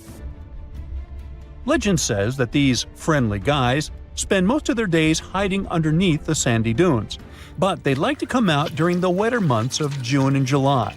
So the timing for a spotting was simply perfect. But the crew needed to figure out how to lure the creature. Sadly for them, no one knew what the giant worm liked to eat. So they built a thumper, which is a machine that made rhythmic pounding noises. They were hoping it would call the worm out of the ground. For 2 months, they searched the vast desert, crossing dunes and rocky plains, looking for any sign of the creature. But alas, it didn't really work out. Ivan McCurley, who was the leader of the 1990 expedition, came back to Gobi Desert again. He once tried to attract the megaworm with blasts, and the second time he used a small airplane to scout the dunes. Over the years, groups from America, Britain, and New Zealand organized big expeditions to the Gobi Desert to try and find the creature. Many others came from all around the world on their own and found nothing. The people in the West first found out about the megaworm of the Gobi Desert thanks to an American paleontologist, Roy Chapman Andrews. This brave man was probably the inspiration for Indiana Jones. In 1926, he wrote about the creature in his book. At a meeting with Mongolian leaders, Andrews heard detailed descriptions of the creature, even though none of them had ever seen it themselves. One of them described it as looking like a sausage, about 2 feet long, with no head or legs. According to him, the worm was so venomous that just touching it could instantly take your life, and it lived in the loneliest parts of the Gobi Desert. Andrews didn't think the creature was real, but he shared these stories again in another book. In May 2005, 4 friends from Great Britain who search for monsters professionally decided to try their luck. They made drawings of the worm and hired local people to hand out flyers all over the Gobi Desert. These flyers offered a reward to anyone who could give information about the worm or even bring them a specimen. They thought loud sounds that other explorers tried would scare the beast away. Some told them it likes damp conditions, so they came up with a plan to block streams of water to create wet areas that would lure the worm out. Their plan didn't work because it was too hard to build dams in the desert. They ended up using small traps, but didn't find any actual proof that the worm existed. But they did meet locals who shared interesting stories about strange creatures they had seen over 70 years. Over the years, stories of the monster spread around the world. In some of them, it's only 1 foot long. In others, it's as large as a human. It's white-gray or scaly and brown, or maybe fleshy and bright red. Someone said it resembled a snake, or maybe a caterpillar, or maybe it has wings and can fly. And some believe it could be a supernatural evil being without a body. Maybe the stories are so different, and the search operations are so fruitless, because the creature doesn't even exist. Or it could be one of many cryptids. Those creatures like Bigfoot, Yeti, the Loch Ness Monster, their existence has yet to be proven. In 1983, one scientist who was visiting the region heard that an old man had managed to catch the mysterious worm. He also learned there was a nest nearby. The scientist bravely approached the hole in the sand and put his hand inside. A giant creature dragged him in, and he was never seen again. Just kidding.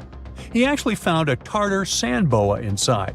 It's a chunky, burrowing, non-venomous snake that has small eyes and gray-brown scales. He showed it to the locals to verify if it was the monster, and supposedly all of them said yes. Most Mongolians who know about the worm still believe it's real. Now, even though people call our supposed monster a worm, it's just what it sounds like in the English translation. Many Mongol cultures have used this word for centuries to refer to any animals they thought to be really dangerous, especially snakes, even non-venomous ones. So, it doesn't have to be a literal worm after all. Worms are soft and squishy, but a creature living in the harsh Gobi Desert would need to be tougher, more like a snake or a type of lizard without legs. Neither of these creatures can shoot electricity or spit acid like they say the death worm does. But some snakes, like cobras, can spit venom that's dangerous for people. If it were real, the creature would have a backbone, and explorers searching for it would likely find some bones or evidence left behind. And there are actually fossil remains all over the Gobi Desert. Scientists found representatives of over 80 dino groups here over the last almost 100 years. It all started with the world's first dinosaur egg nests. This discovery changed all the scientists knew about dinos. It was the first proof they laid eggs. In the following 2 years, the same expedition team unearthed over 100 dinosaurs and took them to the American Museum of Natural History, where you can still see them today. Some of them were swimming around in the Cretaceous Sea that used to be here about 71 million years ago. They resembled modern birds. The mystery of the megaworm is still unsolved, but there used to be another mystery scientists finally managed to explain. Back in the 13th century, a famous traveler, Marco Polo, not the guy from the swimming pool game, crossed the Gobi Desert. He thought he could hear mysterious noises, like the sounds of musical instruments such as drums. He wrote about it in his book and believed he might be hearing the voices of restless spirits. Scientists call these noises singing sands or booming sands. Unlike the squeaky sound you might hear when walking on a sandy beach, these desert sounds are much louder, like a musical instrument playing deep, haunting notes. Over the years, people came up with all kinds of ideas about what caused the sounds, like underground water or winds making the sand vibrate. Not all dunes can do this, and scientists wanted to figure out why. Sometimes the winds might cause a small avalanche on the side of a dune, and then you can hear the magical sound start. But this is rare. So, to study it, scientists had to help the dunes sing. They climbed to the top of a dune and slid down on their backs, using their hands and feet to push sand down. As the sand tumbled, the sound started softly and got louder. They could even feel the vibrations with their hands. So they found out that for a dune to sing, a few special things need to happen. The grains of sand must be the right shape. The dune has to be big, and the sand must be very dry. So no singing after it rains. Inside the dune, there's a hard layer of packed sand that acts like a giant speaker. This layer bounces the sound waves back and forth, makes the noise louder and louder, and creates a haunting melody that can fill the desert air. In other words, the dunes can play tunes. Yeah, sorry, I couldn't help myself with that one. So how come the world is still talking about a statue that only existed for a mere 54 years over 2,000 years ago? What made this impressive ancient construction so remarkable that we're still discussing it? I'm talking about the Colossus of Rhodes, of course. It's considered to be one of the 7 wonders of the ancient world, along with the Great Pyramid of Giza or the Gardens of Babylon. There are a lot of mysteries surrounding this ancient statue, but let's look at some of the facts first, shall we? What we do know is that the local Rhodians decided to start a massive project once a Macedonian siege over their island was over. In other words, it was their way of honoring the higher powers for their victory. Using a lot of material left behind by the Macedonians, they started the construction of the Colossus, which is estimated to have taken about 12 years. Most contemporary descriptions of the sculpture agree that it stood about 105 feet tall. Now, just to compare, that's about the size of the Statue of Liberty today, which is 151 feet tall. It may not seem like a lot. I mean, Lady Liberty is currently ranked as the 52nd tallest statue in the world. The champion here would be the Statue of Unity in India, standing proud at an astonishing 597 feet. But for ancient times, that was quite an accomplishment. But is the similar height the only connection between the Colossus of Rhodes and the Statue of Liberty? Not really. We do know that they both also refer to Lady Liberty as the modern Colossus, since both statues were constructed as a symbol of liberation. There's even a plaque placed inside the pedestal of the New York statue, inscribed with the first verse of the sonnet, "The New Colossus," not like the brazen giant of Greek fame. To build this massive Colossus statue, they sure needed a lot of bronze. Some ancient records even recount that the construction required 27,000 to 29,000 pounds of bronze. Even for modern times, this is a lot, but back then, they even called it an operation that involved the bronze industry of the entire world. The man tasked with bringing the statue to life was Charles of Lindos, a local Greek sculptor. The whole construction took place from 294 to 282 BCE, but unfortunately, Charles never got to see the end result. We don't know for sure why that happened, but some records claim constructing the Colossus of Rhodes may have led him to complete bankruptcy, since he failed to accurately estimate the cost for the massive statue. Anyway, we still don't know for sure how it was possible to build a statue this big back in those days. They had none of the equipment we have today, like excavators or elevators. Some old records said that they had to invent a completely new, custom method to build it. It all happened on the location, put together piece by piece. They supposedly split the statue into many different sections, and the first one to be constructed was the feet.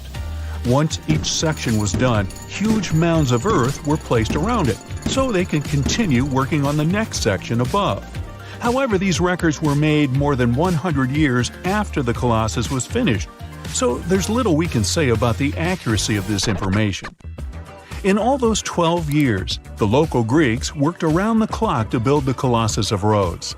They started with a white marble base that they placed at the statue's feet. They then continued with some sort of an iron skeleton, to which they attached the bronze plates. Why did they choose bronze though? Well, that was more for practical reasons, since bronze is stronger than iron and it can also sustain extreme weather conditions. More so, if you think about it, the statue was located pretty close to the sea, so the air surrounding it would have been pretty salty. That's why they needed to make it out of quite sturdy material. And what about the location? Well, that's something that has been up for debate for a long time. Researchers initially believed that the statue stood with each leg on either side of the Mandrake Harbor, one of many in the city of Rhodes, basically straddling its entrance. As imposing as that may sound, it was likely not the case. First of all, that would have meant the harbor would have to have been closed for the whole duration of the construction, which doesn't seem to match all the other records. More so, after the statue had fallen, it would have probably blocked the entirety of the harbor, which again doesn't seem to be mentioned anywhere. Most recent depictions say that it most likely stood either on the eastern side of the Mandrake Harbor or maybe even further inland. So, what happened to this impressive structure? Is there really nothing left of it to this day? And why did it survive for only 54 years, since it took so long to build and it was so important for locals? Well, as admired and valued as it was to the Greeks, an earthquake took the Colossus of Rhodes away from them. The story goes that because of the movement of the earth beneath it, the statue snapped at its knees and was completely laid on the ground. Nonetheless, the statue still continued to be admired for centuries. The Rhodians refused to rebuild it as they considered it a sign and did not dare intervene with destiny.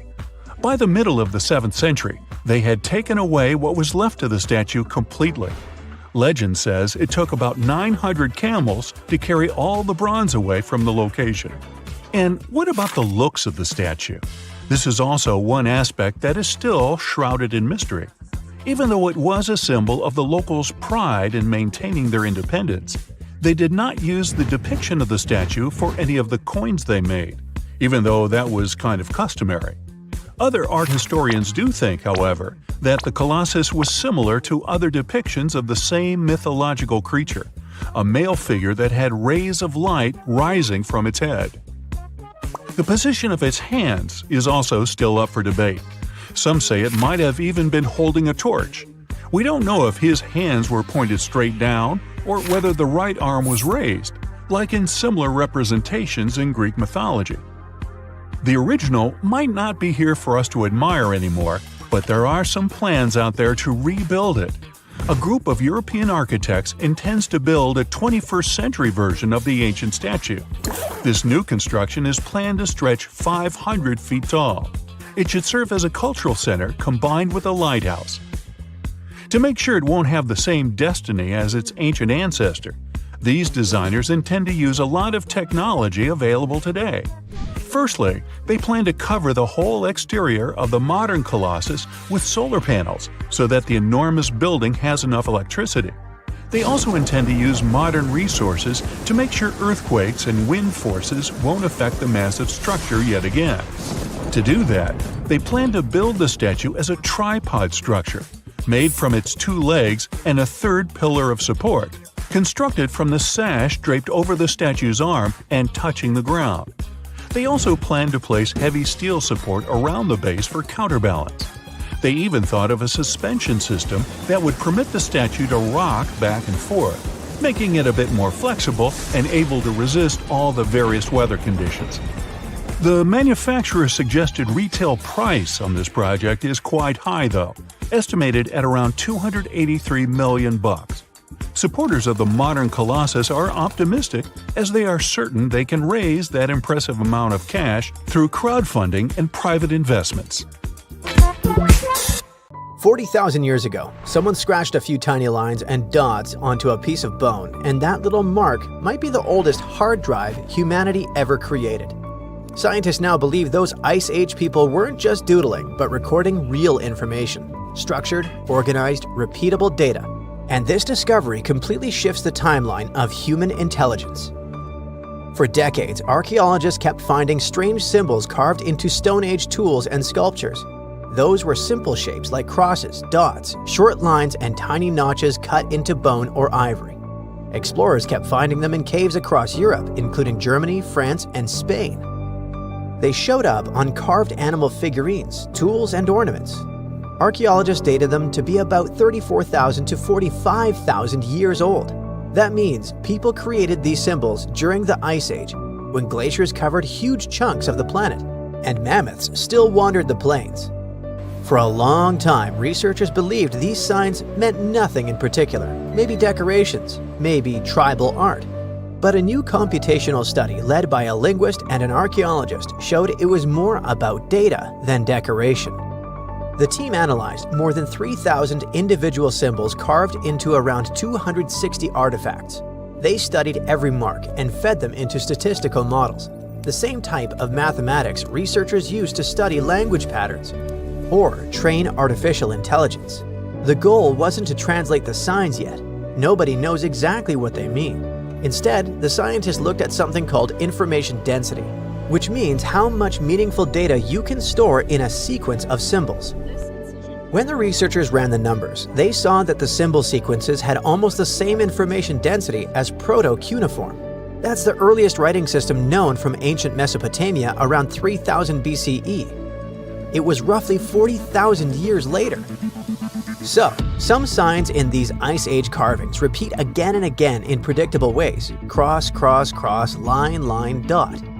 That repetition resembles early data encoding, where patterns repeat because they store structured information.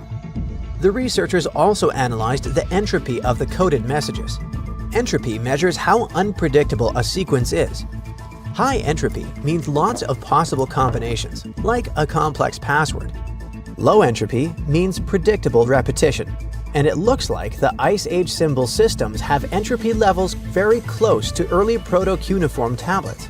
That means the amount of information those carvings could store roughly matches the earliest writing records from the first cities. It proves that humans didn't just suddenly invent writing out of nowhere 5,000 years ago.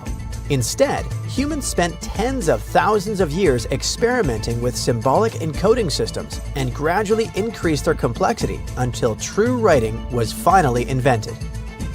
One of the most interesting examples of such a coded message comes from a cave in southwestern Germany.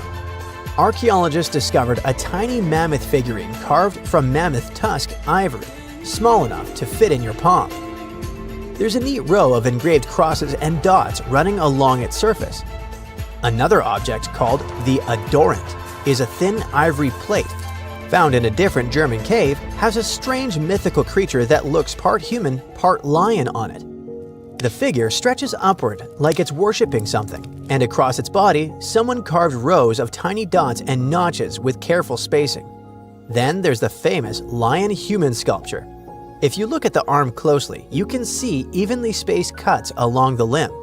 These marks seem intentional, deliberate, almost rhythmic. They look less like decoration and more like entries in a ledger. It makes those artifacts something like USB drives made of ivory.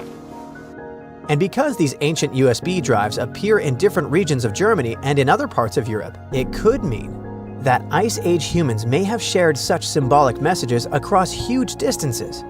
Those hunter-gatherers living thousands of miles apart probably recognized the same patterns scratched into bone tools. Of course, scientists still don't know the exact meaning of these symbols. They could represent seasonal calendars, migration cycles, clan markers, or some concepts tied to rituals. So the most important discovery for now isn't the translation, but the structure of the signs that behave like a system. This coding system isn't the only proof that ancient minds invented complex systems long before modern technology arrived. There's a thick oval slab of limestone in a museum in the Netherlands. Archaeologists dug it up in the late 1800s and assumed it was some kind of Roman game board. The problem was that nobody could figure out the rules. The carved lines didn't match any known ancient game. Only in 2026, researchers finally solved the mystery with help from artificial intelligence. If you look at the stone closely, you can see that certain grooves on it are slightly deeper than others. It means that people slid pieces across those lines repeatedly, and the stone wore down over time. Conservation experts created extremely detailed 3D scans of the limestone surface to analyze those wear patterns. Those scans showed differences in depth smaller than a human hair. Every tiny groove became a clue about how players once moved their pieces. Then, the team brought in a special AI game simulation system designed to understand board games. They fed the system rules from about 100 historical games and asked it to test possibilities onto a digital copy of the Roman board. The AI played thousands of simulated matches against itself and tried different rule combinations each time. For every rule set, it tracked where the pieces moved and compared those paths to the wear patterns on the real stone. It repeated this process around 1,000 times per rule set until finally certain patterns started lining up perfectly. The system narrowed all the possibilities to a small group of related blocking games. In this type of strategy game, two players move pieces along fixed paths, trying to trap the opponent's pieces in corners or dead ends. If you've ever played tic-tac-toe or checkers, you already understand the basic idea. To control space, predict the opponent's next move, and close the trap. The simulations showed that the Romans most likely played this game with small tokens made of glass, bone, or pottery sliding along those carved grooves. And that discovery matters more than you might think. Historians used to believe blocking games appeared in early medieval Europe, centuries after the Roman Empire collapsed. But this limestone board showed them that such games existed nearly 1,000 years earlier. So, Roman players had strategy games that helped them develop forward planning, recognizing patterns, and thinking of different combinations and possibilities. Now let's travel even further back in time, long before Roman cities and writing of any kind. Our destination, Olduvai Gorge in northern Tanzania, one of the oldest important archaeological sites on Earth. In 2025, researchers studying the area found something unexpected in ancient sediments. It was a set of tools made from the limb bones of elephants and hippos. And these tools date back about 1.5 million years. Scientists found 27 bone tools, some nearly 15 inches long, shaped into sharp blades. Early humans most likely used them on animal carcasses or to process tough materials. At first glance, they seem simple, but it actually looks like the toolmakers shaped these bones using knapping, the same process used to chip stone tools. Knapping means striking a material carefully so that small flakes break away, gradually forming a sharp edge. Bone behaves very differently from stone. It contains collagen, which makes it slightly flexible and elastic. Hit the bone too hard and it shatters unpredictably. Hit it too softly and nothing happens. That means whoever made these tools understood how the material worked. They adapted their technique to shape bone without destroying it. Archaeologists believe Homo erectus, an early human species with body proportions similar to ours, created these implements.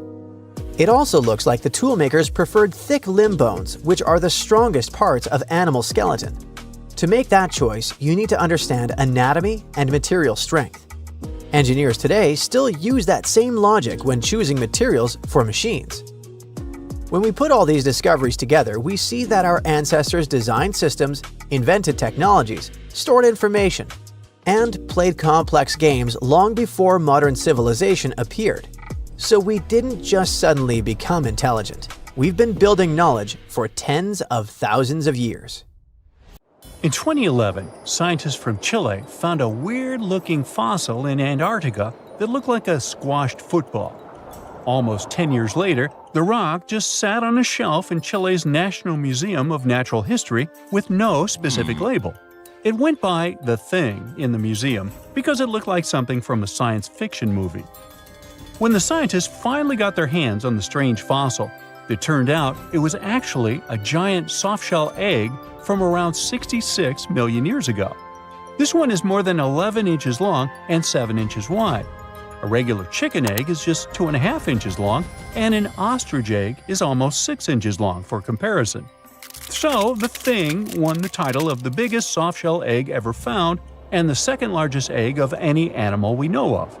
The only bigger egg that was ever found was that of the extinct Madagascan elephant bird, which is also 1.5 times as tall as Michael Jordan. The bird, not the egg.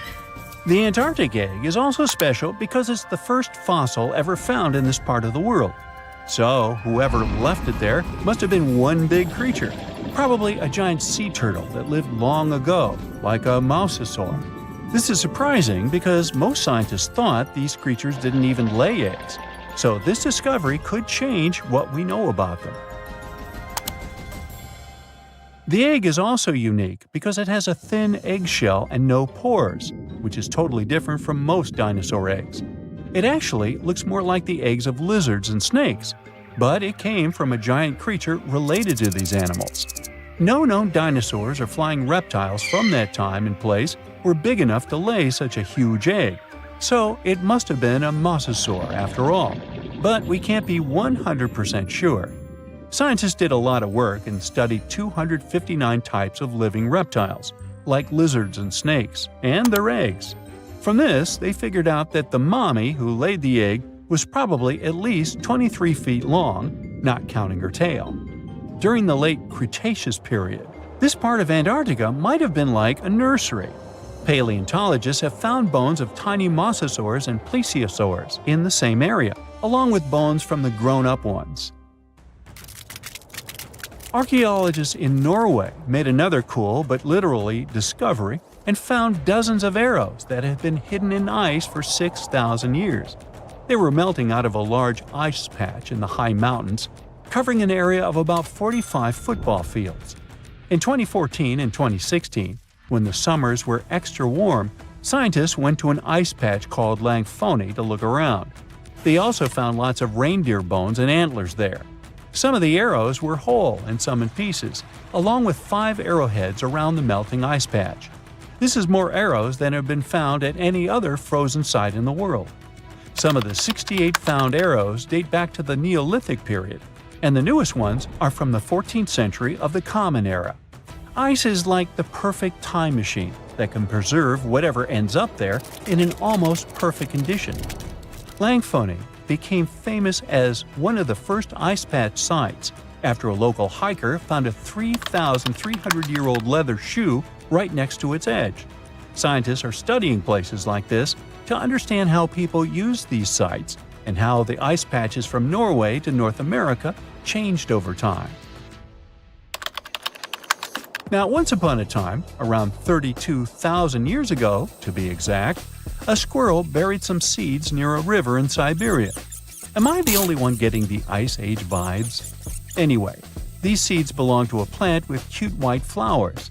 Thousands of years later, a group of scientists found these seeds buried deep in the frozen ground, about as far down as a 12-story building is tall. The seeds were surrounded by ice and bones of animals like mammoths, bison, and woolly rhinoceroses. The mature seeds had been damaged, maybe by some squirrel, but some of the younger seeds still had good plant parts inside them. The scientists carefully took those out and put them in small containers to help them grow. And here comes the coolest part. They were able to grow the plants. Their flowers were shaped a little differently from the flowers of the same plant that grows today. After a year, the Ice Age plant even made new seeds. Based on this, the scientists suggested that permafrost could be a depository for an ancient gene pool, and we could find extinct species there and bring them back to life. Scientists on an icebreaker in Antarctica were looking for whales, but found something way more unusual. The camera behind the ship, which is as heavy as a car, detected 16 million icefish nests on the floor of the Weddell Sea. The nests were located about every 10 inches in all directions and covered an area of 93 square miles, which is slightly bigger than the whole of Washington, D.C. The colony even had a distinct border, which was a line in the sand. The scientists were in the area because they were studying a special spot in the ocean where the water was a little warmer than the water around it. In this warmer water, they found tiny animals called zooplankton near the top. When the young icefish hatch, they swim up to this area to eat the zooplankton before going back down to the seafloor to grow up and have their own offspring. Since there was so much food, it made sense to see icefish in this warm water. But they didn't expect to find such a huge number of icefish nests, much more than anyone had ever seen before. New Zealand's Antarctic Heritage Fund found some old photo negatives in a hut in Antarctica. They turned out to be unique images from the Ross Sea Party. It was a famous failed expedition led by Ernest Shackleton. He wanted to become the first person to cross Antarctica by land, from the Weddell Sea to the Ross Sea, passing through the South Pole. But things went wrong when their ship, the Aurora, was blown out to sea. They had to use the hut from another explorer, Captain Robert Falcon Scott. His goal was to be the first person to reach the North Pole, but sadly, he didn't succeed either. The negatives were made of cellulose nitrate and were found stuck together in a small box. The Trust took the negatives back to New Zealand, where they carefully separated them and discovered 22 hidden images. Many of the photos were damaged, but the Trust could still recognize some familiar places around McMurdo Sound, a well-known area in Antarctica. No one knows for sure who took the pictures. In December 2021, some scientists noticed a strange mark on the Larsen Ice Shelf, a giant sheet of ice off the eastern coast of Antarctica. They thought it might be a river flowing under the ice, so they drilled down over 1,600 feet to check it out. They expected to find water, but they didn't expect to see that the water was full of fast-moving creatures called amphipods. The scientists also found that the water in the underground river had unusual layers of currents moving in different directions, which they still don't fully understand. Another surprising thing happened during their research. On December 20th of the same year, a volcano erupted far away in Tonga, and the pressure waves from the eruption were detected all the way down in the ice river in Antarctica. It shows how everything on our planet is connected, even in the most distant places.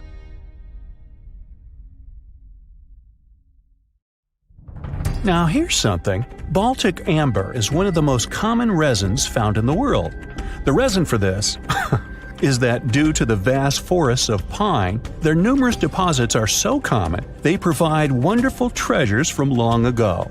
Ants are especially common in the Baltic amber, which comes from pine trees. Its resin is rich in sugar, so the ants often live amongst the trees, close to the easy source of food.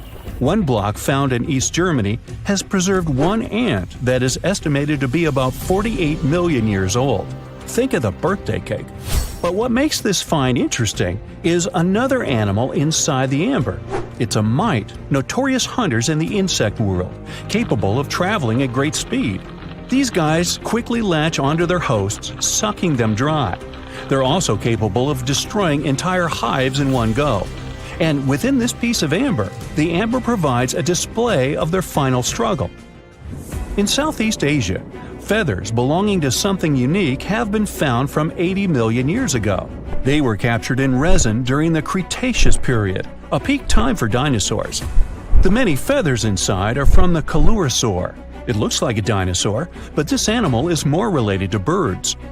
Other feathers like this have been found in resin. They belong to avian and other non-flying dinosaurs. The discoveries have helped reimagine what dinosaurs actually look like. Still, dinosaurs may have had feathers instead of being completely bald. Of course, for most of them, the feathers weren't used for flying, but they helped the dinos stay warm. However, the feathers weren't all that was found, and a part of the Coelurosaur's tail is also preserved. Still, it's so small and ancient that its DNA hasn't survived to map their entire genome. The enclosed tail is also very delicate, and it can't be removed from its protective amber shell. But although these findings can only be observed, they've still provided a great insight in the evolution of birds. But how does amber preserve things so effectively, even at the initial stages? The trees produce the resin to protect any small gaps in the bark against feeding insects. Its antiseptic nature and lack of water content ensures it doesn't degrade for a long time. This also makes it more resilient as it petrifies over long periods, eventually becoming a fossil. Some of the oldest amber ever found was from the Triassic period, showing how long it can last. The pieces from Italy are about 230 million years old. And inside one of these ancient droplets holds the oldest arthropod ever recorded. This mite found inside has provided a broader understanding to their evolution. Today, they're known to mainly annoy gardeners by feeding on the petals of flowering plants. However, at the time the mite was caught, flowers didn't have any petals, and it would be without this tasty meal for another 100 million years. Now, 100 million years ago, Myanmar was part of Gondwana, the great supercontinent. At that time, Myanmar wasn't part of Asia yet. But it was still lush with a great forest, which contained many species of lizards that lived amongst the undergrowth, hiding away from dinosaurs. Many of them have been stored within amber. This fact helped discover ancestors of geckos and chameleons. By using CT scans, scientists have analyzed them, providing a glimpse into the formation of their scales, teeth, feet, and claws. It also provided an understanding of how these archaic creatures once appeared. Although mostly pieces of lizards, by using modern technology, the scientists have been able to create 3D images of the lizard. These images can reveal how those guys appeared in their full form. The images show that they still retain some of their exact features to this day, like the chameleon's sticky pads used for climbing. A salamander fossil from around 20 million years ago is one of the most intact specimens ever found in amber. Details of its final moments show that it had been attacked before getting stuck in the resin. However, what's confusing about this find from the Miocene era is that the amber was found in the Caribbean, but it came from a tree that's closer related to those from East Africa. The lizard also has ancestry from the same area. Finds like this have opened a whole new understanding about how these small lizards migrated. It's expected that they would have ridden fallen logs, which took them across the seas to new homelands, not only to the Caribbean, but to all continents except for Antarctica. Nobody goes there, it's too cold. In the Dominican Republic, you can find some of the rarest of all ambers. This Dominican amber came from neotropical forests from around 20 million years ago. Many of the trees that made the resin are now extinct. The amber is almost completely see-through and can come in an array of beautiful colors. The most common colors are red, yellow, and even blue, and are easily mistaken for gemstones. One was found with a flea caught in it, dating to when the forest was at its peak and the mammalian variety thrived. Fleas were likely common at the time, and this flea in particular had recently fed on a mammal before getting stuck. However, something more intriguing was found within the flea. While scientists checked what mammal DNA was within the flea, they found that it was carrying an ancient bacterial blight. These blights have been constant throughout Earth's history, dramatically decreasing populations of animals and plants. This now extinct blight in the amber helped scientists determine how much the bacteria have evolved and how it spread. Now, most remnants of insects inside amber aren't much more than the exoskeleton bodies. But with some found in Myanmar, they were so well preserved that even the color of the insects is still intact. Colors in nature appear in 3 different ways. The first is bioluminescence, that's produced by a chemical reaction within a living organism. The second is about pigments, where the color appears in an animal or plant tissue. The third is called structural coloration, and the production of colors here is explained by microscopic surfaces fine enough to react with the light. The rare insects in amber were found in the form of structural coloration, but only at specific wavelengths. It all explains the very intense colors rarely found. 99 million years later, these bugs can still show their vibrant colors – blue, purple, and green. Some of them appear so different in color and shape that they almost look like they're from another world. Which of course they are, a very old one. Ants have been around for about 168 million years, based on fossil evidence provided. They're well known for their social hierarchies and their hive mind system. They've dominated almost every corner of the insect world, but when these social capabilities came about have been difficult to determine. Yet, recently, amber dated from 100 million years ago has shed some light into their evolution. Several amber pieces have preserved various ant types, including the worker ants, guardian or soldier ants, and even a queen ant. Before these pieces were found, it was estimated their social nature occurred millions of years later. A piece of amber dated 100 million years ago helped shed light on the evolution of birds. A perfectly preserved bird that hatched preserved in amber was already equipped with its flight feathers. With the earlier physical abilities, they would be capable of moving around the nest by themselves at a very young age, and it's expected they could search for their own food almost immediately. But as birds continue to evolve and spend more time in the skies, their brain developed larger for their cognitive abilities. After hatching, their early development was then more focused on the brain, and the chicks slowly became more reliant on their parents over time. In Spain, a massive treasure trove of amber and other fossils has been found. Inside, there were remnants of an entire ecosystem that existed 110 million years ago. A bunch of individual fossils were found. The vast collection includes many types of insects, mollusks, arachnids, plants, 50 different dinosaur bone fragments, feathers, and hair from mammals, and a McDonald's burger wrapper. Nah, just kidding. With the abundance of findings, it's helped researchers understand the ancient terrestrial ecosystem that once existed. With loads of specific details of the environment, they've reconstructed the swamp. This way, it's now possible to experience what it was like in the world of dinosaurs. Footsteps pounded behind him. Heart racing, he lunged toward the towering statue, fingers fumbling with the hidden crevice. No time. He shoved it inside just as shouts closed in. A deep breath, loud heartbeat. Then he ran, vanishing into the dark, leaving his secret buried in stone, waiting to be found. Throughout history, statues haven't just been silent guardians of the past. They've been hiding places for secrets, some deliberately sealed away, others stumbled upon by pure chance. See the most mysterious of them. In 2016, as Australian experts prepared a 645-year-old statue for auction, they uncovered a hidden secret, an ancient banknote tucked inside its hollowed head. Issued in 1371 under Emperor Zhu Yonzang, the note was worth 1,000 copper coins, or 28 grams of silver. More strikingly, it carried a grim warning.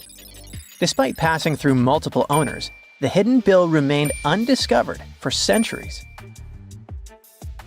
A rare relic from an era when paper money was still a novelty, the note was soon listed for auction, its journey through time continuing into the modern world. Statues became more than just symbols. They were guardians, keepers of history, and sometimes even life-saving tools. In 2017, restoration experts working on an 18th century statue in Spain made a remarkable discovery. Hidden within the statue's hollow interior were 2 letters written in 1777, providing insights into daily life, local customs, and the economy of the time. Similarly, in 2023, during renovations at the United States Military Academy in West Point, a box was discovered inside the marble base of a statue depicting the hero Tadeusz Kościuszko. Placed there nearly 200 years ago, this time capsule offers a tangible connection to the institution's storied past. The mystery surrounding statues and their potential to hide secrets extends to some of the world's most iconic monuments.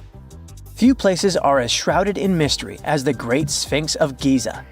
For centuries, archaeologists, historians, and explorers have speculated about what might lie hidden beneath its massive limestone figure. Some people thought the Sphinx concealed the legendary Hall of Records, a supposed library containing ancient knowledge, possibly even lost wisdom from Atlantis. In recent years, advancements in ground-penetrating radar technology have revealed voids beneath the Sphinx, leading many to believe that the statue may hide undiscovered chambers or passageways, some possibly linked to royal tombs or hidden structures. The potential of hidden chambers beneath the Sphinx has captivated imaginations for generations. But what is perhaps even more intriguing is the recent work done by researchers from New York University, who studied the environmental forces that shaped the Sphinx. After recreating ancient wind patterns, the researchers concluded that the Sphinx may have originally been shaped by natural erosion before humans further refined its form. Such revelations open up new avenues for understanding the monument's purpose, as well as the cultural and spiritual significance it held back then. The ancient Egyptians revered Sobek, the crocodile-headed god of power and the Nile, and often mummified crocodiles to honor him. These creatures were placed in temples or tombs as offerings to the gods or to ensure their safe passage to the afterlife. Recently, a group of researchers dove into an interesting study about a crocodile that received the mummification treatment from Egyptian embalmers. They used a CT scanner to uncover all sorts of fascinating details about how this crocodile met its maker and what happened to its body afterward. For the ancient Egyptians, animals weren't just pets, they were major players in their rituals, acting as a bridge between humans and the deities. Hawks, for example, were associated with Horus, the sun deity, since their flight brought them closer to the sun. Cats were linked to Bastet, the fierce and protective mother deity. Crocodiles were among the favorite animals for mummification. These reptiles were seen as symbols of Sobek, the lord of the Nile, whose presence announced the annual flooding that brought much-needed water and fertile soil for farming. In the past, studying such artifacts could mean damaging the mummy, but thanks to modern imaging techniques, the researchers were able to examine the crocodile while keeping it intact. X-rays and CT scans revealed that the crocodile's digestive system was packed with small stones called gastroliths, which crocs often ingest to aid digestion and maintain buoyancy. Amid those stones, they even found a metal fish hook and a fish.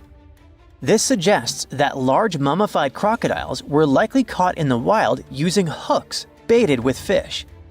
This almost aligns with what ancient Greek historians wrote about life in Egypt. Almost because the Greeks believed that Egyptians used pigs to lure the crocodiles.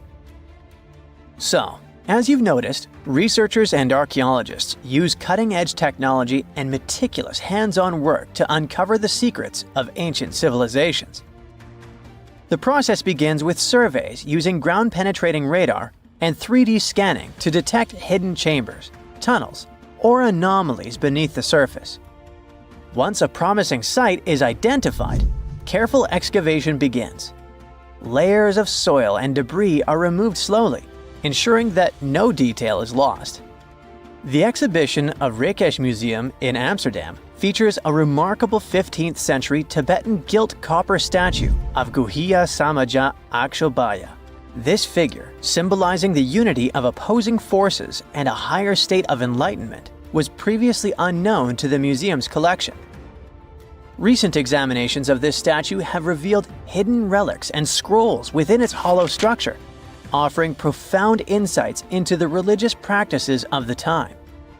The exhibition showcases over 75 masterpieces from Asia, including the newly acquired Guhiya Samaja Akshobhya statue, highlighting the intricate craftsmanship and spiritual significance embedded within such artifacts. In the heart of Verona, a secret lay hidden for decades within the bronze statue of Juliet. Sculpted in 1969, she became a symbol of love, touched by countless visitors seeking romance and luck. But beneath her worn surface, Juliet was silently guarding something extraordinary. Over time, tiny cracks formed from years of affectionate caresses. Through them, lovers slipped letters, whispered confessions, desperate pleas, and eternal promises. Some tossed in keys, sealing their love with padlocks and hiding the proof inside her hollow frame. In 2014, restoration experts made a stunning discovery. As they worked to mend the statue, hundreds of love notes and rusted keys spilled out, forgotten vows locked away in the heart of Juliet herself. Statues often act as symbols of power and might. However, in more recent times, statues have also been used to convey messages for future generations. The concept of the time capsule, an object or collection of items placed in a container, sealed, and then buried or hidden for later discovery, has a long history.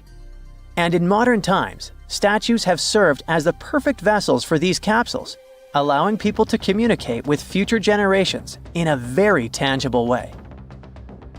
In 2014, as old workers carefully removed the golden lion atop Boston's Old State House for restoration, they made a startling discovery. Something rattled inside its hollow head. A Boston Globe article from 1901 had once mentioned a hidden time capsule, but over the years it had faded into legend. Then, a sculptor's descendant unearthed a long-forgotten letter confirming the truth. Inside the lion's head lay newspapers, photographs, autographs, and letters from Boston's past. Messages sealed away for over a century. As the capsule was opened, it felt like history itself was holding its breath. The officials planned to continue the tradition, adding modern artifacts before sealing the lion's secret once more, until the 22nd century unveils it again. We don't know if they carry on with it though. Advancements in imaging technology have allowed researchers to uncover hidden details within famous sculptures without damaging them. In 2014, restoration experts in Mexico made a shocking discovery while examining a 300-year-old wooden statue. Real human teeth were hidden beneath its serene face. The revelation came not by sight, but by technology. When preservationists took an X-ray of the statue, expecting to find structural details, they instead saw a perfect set of teeth embedded in the mouth, unlike other historic statues from the region, which sometimes contained real hair people donated to the statues. This discovery was completely unexpected. Something exciting and kinda unexpected popped out among the rocks of the Ica Valley in Peru. The bones of a really old whale that lived almost 40 million years ago. At first, no one was really impressed because the bones they found were big and weirdly shaped, so people just thought they were looking at giant boulders. I mean, that's cool too, but things got way better when they realized those were the remains of a very large, ancient animal that roamed along the coast of ancient Peru. Plus, it was probably the heaviest creature that ever lived. Sorry, blue whale, I know you worked hard to get to the top. The length of over 100 feet and weight of more than 200 tons brought you the status of the biggest animal on our planet. But it seems you've held the title long enough. Time to hand it over to our next candidate, and that one's really gigantic. This ocean beast was probably shorter than the blue whale, but heavier, with a weight that could be between 93 tons and 370 tons. If it's closer to the higher number, it'll make Paracetus the biggest animal ever known to have lived on Earth. And it seems its weight was the result of having extremely thick, dense bones. You can see such bones today in manatees or some other early whales. Dense bones are a great tool for such marine mammals. This feature makes them heavy and allows them to stay submerged most of the time. But at the same time, if their body was too heavy, they would end up sinking all the time, and they would waste too much energy to move back up to the surface. So, to avoid sinking, marine mammals need to have enough lighter tissues, like muscles and fat, to help them float in the water without using too much energy. Now, scientists didn't have the whole skeleton, which makes it hard to tell how big the animal was. But they used the ratio of the heavy bones to the lighter tissues in other marine mammals to estimate the overall weight of this giant ancient whale. Experts found these fossils about 13 years ago and spent the next decade freeing the whale from the rock. Its anatomy and age showed this whale was a cousin of Basilosaurus, a whale that had a long snout full of sharp teeth, and a sleek body similar to that of an eel. Even if Paracetus wasn't bigger than the blue whale, it was still a giant that ruled the ocean depths. Unlike modern whales, there's a possibility that this ancient fellow was a predator that liked to go after bigger prey. And this also changes how we see the history of whales. Scientists used to think these magnificent creatures became really big about 5 million years ago when they started eating lots of small creatures. But here's the proof that giant whales existed even before that. But it's still unclear how this whale managed to find enough food to sustain its enormous body.